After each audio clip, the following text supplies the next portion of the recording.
hutang negara kepada perusahaan kami. Kami minta nasihat saja dan mengkonformasi bahwa pada saat sebelum Pak Mahfud mundur ada surat yang dibikin oleh Pak Mahfud.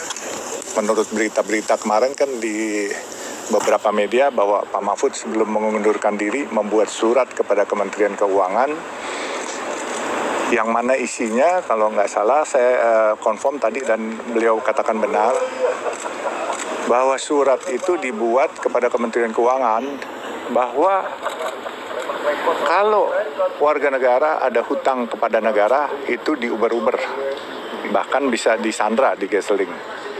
Terus kalau negara mempunyai kewajiban kepada warga negara itu harus segera diselesaikan.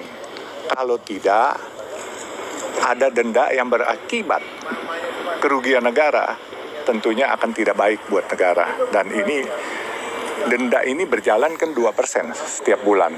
Jadi sehingga hutangnya yang harusnya lebih kecil akan menjadi lebih besar. Dan saya mengkonfirmasi itu, Pak, Bapak betul nggak bikin surat yang isinya seperti itu? Menurut media-media saya dengar begitu bocorannya. Oh betul katanya. Nah itu aja saya bilang, Pak, saya perlu konfirmasi itu. Dan Bapak kasih time limit bulan Juni, betul katanya. Karena ini udah bulan Juli, kami ditelepon aja belum, ibarat hilalnya aja belum kelihatan. Ya udah saya bilang. Ya bahkan beliau mencontohkan bahwa saya baru 25 tahun, ada yang 60 tahun diutang sama negara juga belum dibayar, yaitu yang di Medan kalau nggak salah, Haji Tamin kalau nggak salah gitu. Oke, saya bilang, Pak, saya akan sabar menanti kok, karena ini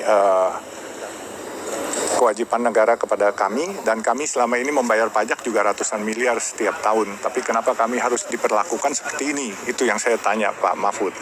Ya, bilang saya sudah tidak di kabinet, saya tidak berhak mengomentari. Itu kira-kira. Tapi setelah ini akan bertemu dengan Adi Cayanto atau gimana? Ya, mungkin kita akan cari waktu, tetapi saya lagi berpikir karena ada ketemu teman-teman lawyer tadi, siapa ya? Pak Hamid Basyabi, sarjana hukum. Saya kepengen melakukan coba class action. Karena kalau warga negara hutang kepada negara tidak bayar, bisa disita jaminan, bisa dibekukan. Saya mau coba class action karena ada aturan yang tidak boleh barang-barang negara disita. Nah, saya coba minta dari Pak Hamid. Pak Hamid. Nah, saya akan menunjuk Pak Hamid sebagai lawyer untuk mengajukan class action terhadap peraturan negara yang tidak boleh disita. Ya, jadi ada aturan ya. Yang saya kira itu hubungan jadi nggak simetris antara negara dan warga negara. Kalau warga negara punya utang dikit diuber-uber sampai ujung dunia kan, sita barangnya diinin segala macam. Tapi kalau negara yang berutang, padahal dia sama-sama subjek hukum, nggak adil jadinya kan. Jadi kita mau uji, mungkin ada judicial review bahwa jika negara berutang kepada warga negaranya, dan itu banyak sekali. Jadi misalnya ganti rugi polisi salah tangkap gitu ya, kalau Pak Mahfud tadi menceritakan itu ilustrasinya. Kalau polisi salah tangkap, diganti rugi, pengadilan memutuskan bahwa polisi bersalah, dia harus ganti rugi, itu diiyakan tapi nggak dibayar. Banyak sekali kejadian itu, bukan sekedar salah tangkap ya. Ada banyak kasus lain yang intinya negara itu merugikan warga negaranya, tapi tidak dibayar.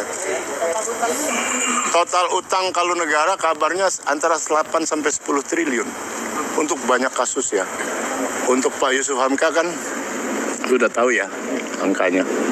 Itu kita mau judicial review rencananya dan sedang mempertimbangkan ke KPK juga udah ceritakan tadi.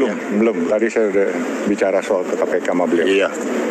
Iya, jadi mau ke KPK juga mau tanya karena ada info dari KPK bahwa itu sudah memenuhi kualifikasi merugikan keuangan negara. Jadi kalau dia berutang, misal dengan kasus Pak Yusuf Hamka berutang, lalu keputusan pengadilan menetapkan bahwa kalau tidak dibayar, maka setiap bulan didenda 2%. Anda bayangkan kalau dari 500 miliar saja misalnya ya, 2% itu kan artinya 10 miliar. 10 miliar per bulan. Kalau dia berjalan setahun 120 miliar, itu kalau piutangnya 500 miliar. Kalau 1 triliun ya pokoknya Anda bisa hitung sendiri. Kemana duit itu dan kenapa? Kan negara jadi dirugikan karena dia harus bayar. Kalau didiamin terus itu masuk kualifikasi merugikan keuangan negara. Pidana. Ya dah, kan jadi pidana. Pejabat yang bersangkutan tidak bayar berarti pidana, atau memperkaya diri sendiri atau orang lain, kan begitu definisi korupsi. Pak, periode sekarang ini kan sebentar lagi Bapak juga dikabarkan sudah berbincang dengan Pak Prabowo ya Pak, itu bisa disampaikan Pak? Komen. Berbincang waktu itu saya nggak tahu, Kan. dulu lain sebelum kasus ini. Nggak ada hubungan. Tapi akan ada perbincangan dengan pemerintahan selanjutnya, karena Pak Prabowo nanti yang akan jadi. Ya, Tentu tetap saja. kita uber terus. Tentu saja, karena kita kan melihat negara ini satu, gitu ya. Yang ngurus ganti-ganti kan begitu. Yang mengurus ganti-ganti tiap 5 tahun presidennya ganti, menteri-menterinya ganti. Tapi kan subjeknya dia tetap adalah negara. Gitu.